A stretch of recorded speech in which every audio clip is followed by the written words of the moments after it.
Blue starters Vamp Shroud, 15 magical power, 15 physical protection, 75 health, 5% magical lifesteal. It's definitely geared towards a magical versus physical matchup, or at least for dealing with the waves. And then the passive, you damage an enemy with an ability, restores 6 health, 6 mana. Only triggers once per target per ability. Doesn't matter if it's burst damage, doesn't matter if it's tick damage. You get a wave of 6 minions, you're getting back 36 health, 36 mana. This item has been in and out of Smite for as long as I have, and you know what? I don't recall it ever being any good. Granted, back then the passive only procced if you killed the minion yourself. So I present you the issue. After level 5, you probably won't have problems with clear. Lucky for you, the base stats are the saving grace. I mean, it sorta kinda saves it. The big issue for mages is they need mana. There's no mana sustain on this thing whatsoever aside from the 36 you're gonna hit from the minions. Or you could be a magical solo laner with the blue buff right there to take away your mana worries. There's something fishy here. There's no way that you bring back an item every few years just for it to be useless yet again. You know what I'm thinking? I'm thinking this could go for healers. Maybe I am desperately clinging on to hope, but hear me out here. We don't have healer identities in Smite. They are mage, guardian, whatevers that happen to have healing. That's how the developers have described them and why they are such a pain to balance. Healers need power most of the time, it's in there. Lifesteal needs power as well. Also needs increased lifesteal percentage, that's in there too, and you've also got the passive. So a healer, say Aphrodite,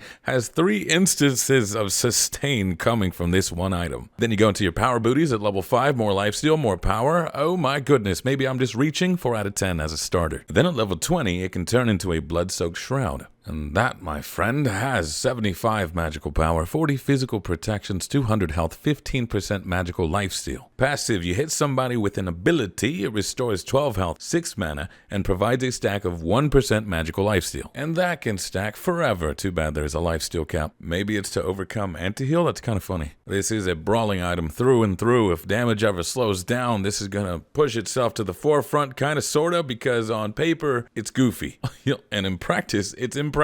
If you get this thing stacked to anything relevant, I'm just going to be wondering, why are you not dead? Why are they not dead? Because it is difficult to get and maintain those stacks. This is a 4 out of 5 finisher, incredibly impractical. If anything, this is a dark omen. If this ever becomes meta, we're in a tank meta again. Or it's a building block item. It's like card games. They release a card that has no good synergies with it, no real reason to be there, and then they develop more cards later on that synergize with it. So maybe later on in the year, we get more items that go with it, but until then, 4 out of 10. Then you have the Sacrificial Shroud upgrade, 100 magical power, 20 physical protections, 100 health, 15% magical lifesteal. Passive, your abilities deal 15% more damage but cost 5% of your maximum health. Firstly, no, you cannot kill yourself by drawing too much health. And personally, I love risk-reward items like this one. How far can we push it? How extreme, how glass cannon, how I kill you, I kill myself can we go? Because then, it also offers the inverse. How tanky can I be while still putting out normal amounts of damage? Did you want Dirty Bubble meta to come back? Because that's how you get a Dirty Bubble meta to come back. For the memes, there's nothing funnier than putting this and Orangdas on a Guardian and making a new assassin. And for the seriousness, I would not be surprised at all if we got some hybrid builds coming through with the exact same amount of damage that we do now, except more tankiness. As a finisher, 6.5 to a 7 out of 10. There's risk, there is reward, there's some seriousness, and there's some meminess there. As a start to finish full item, about 5 to 6 out of 10, even though the starter is a little underwhelming. Nobody's rushing anti-heal in a way that's gonna shut you down early. But it's not really gonna get you ahead now, is it? Not in any meaningful way that helps you get to level 20, and then one of the shrouds isn't too good, the other one is way better. And then we have Sands of Time also bringing sexy back, 30 magical power, this time 5 MP5, 10% cooldown reduction. This item grants 2 MP5 per 10% of your missing mana. Only stacks up 9 times, so it can give you up to 18 plus the 5 it's already giving you, 23 MP5. It does what it's meant to do. It keeps you at just enough mana so you can fire off an ability. It's a 4.5 to a 5 out of 10. If you're a one and done kind of character, all you need is to fire one ability and then you're gone, you're fine. If you have to cycle through the kit, still doesn't have enough upkeep on it.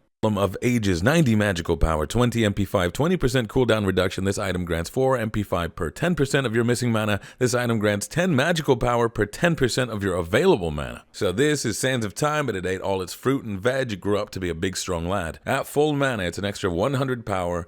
With that 90 magical power, this is a 190 magical power item. Only issue with this item is the cooldown is just tacked on there. Number 1, it's not difficult to get cooldown as a mage. This is very redundant. Number 2, even if it was difficult, I would want it before level 20. As far as I'm concerned, I don't care. I'll overcap CDR all day. I guess it's so you can focus on power and pen, and then late game, you have the cooldown? Either way, 5 to 6 out of 10, and congratulations, Pendulum of Ages, you have the most power for a mage item. And then the alternate timeline, 45, 45, 45 on power, on protections, both physical and magical, 10% cooldown reductions, and then when you would die, instead you become CC immune, damage immune, and you can't do anything. After 1.75 seconds, you're restored to 25% health and mana, and then can act again. This can only occur once every 10 minutes. So this one's amusing, but I barely see it. So you get into a fight, you dump your entire kit, you die, you come back. Okay, for what exactly? I don't mean to sound ungrateful. You made it to level 20, you bought this item, you did all you could in a fight, and then you came back with 25% health and mana, and for what? You've no buttons to press, you don't get cooldowns back, you died where you did, so it's not hard to get you again, unlike a Capri ultimate that pushes you somewhere else. And it's every 10 minutes, unless you can break it and buy it over and over again. Right now, endgame is like 30 minutes. You get one use, maybe two. Can be seen as a get out of jail free card, but to me, it's like tunneling out of your prison cell into the wardens. Maybe it's good for duel, I don't know, they hit 20 pretty fast. 4 out of 10, it's not planning if you lose, it's planning to lose. As a complete item, I'd say like a 5.5 out of 10 overall design, but as far as the meta is concerned right now, no pun intended, I think they're a waste of time. If the games ever go on for longer and mana becomes more scarce, I could see it becoming a thing, but this is about the sweet spot for the community. It's a quirky thing about MOBAs. Instead of 2 long MOBA games, people would rather do 5 short ones in the same amount of time. Then there was Conduit Gem with 25 magical power, 10 MP5 at base, and the passive every second you gain a stack of 2 true damage. Stacks up to 20 times for a maximum of 40 true damage. The true damage applies once per ability per enemy hit. Just remember you gotta charge it up. Before the nerf it was around a 7 out of 10. After the nerf it's like a 6.75 out of 10. Being able to deal with waves so easily translates to so much. They're dead, I don't have to tank the minions, that translates to health. The less abilities I have to use to clear, the more mana I'm saving. The faster I clear, the faster I can get to doing something else. And that's why it is pretty dominant right now. And that can upgrade to an Archmage's Gem with the base at 100 magical power, 25 MP5. Every 1 second,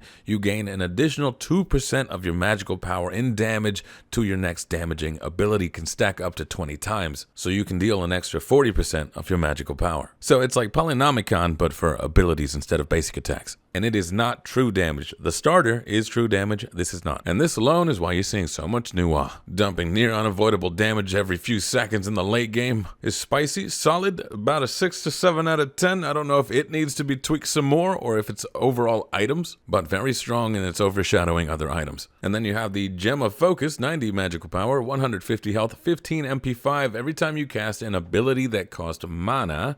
It doesn't have to deal damage, just cost mana. You gain a stack of focus for 10 seconds. Each stack provides 3% movement speed, 3% damage increase, 2% damage taken reduction. The last one was for the glass cannons, the I'm gonna pop you as hard as I can in one go. These are the I'm gonna stay into a fight and do as much as I can, more battle mages. And you know what? It's really not that bad. It's actually quite good. It's just overshadowed right now. Once again, in a more brawling-oriented meta, this would see more focus, no pun intended, but it's all about damage right now. It's a solid 6 out of 10 for the characters it applies to. It's just fighting for the spotlight right now. And for a start to finish total item, you've got yourself a like 7.5 out of 10. It's not completely busted, but it's strong enough to it's always going to be relevant. This might cause a bit of stagnation, and this can make for very scary future game design. If you want a new item, you have to make something better than this, and it's already pretty good. Otherwise, people are just gonna cry about it. I want a new item. Why? What's wrong with it? Nothing. It's just always there. That's pretty much how that's gonna go down. So next time we're covering the yellow items. I'll see you there. Now get out there and become the gods you were meant to be.